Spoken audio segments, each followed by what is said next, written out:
In the digital age, open educational resources offer a very high dividend for classroom technology integration. Many qualitative open educational resources are available for professional development, classroom use, and aim for teachers and schools to be empowered and start implementing technology appropriately in the classroom. It has also been found to be a cost saver for parents, teachers, students, schools, and even the government. OER is actively supported by a vibrant community, including the UNESCO, Commonwealth of Learning, Creative Commons, and much more. But for most educators, they don't know about it or they don't know how to integrate it appropriately in the community. Some even have quality concerns and cost issues in implementing OER.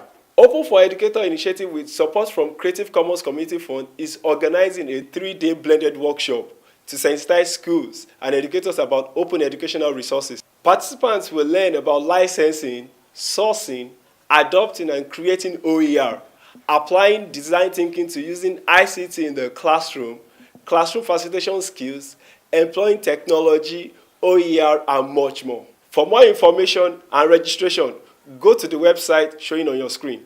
Thank you.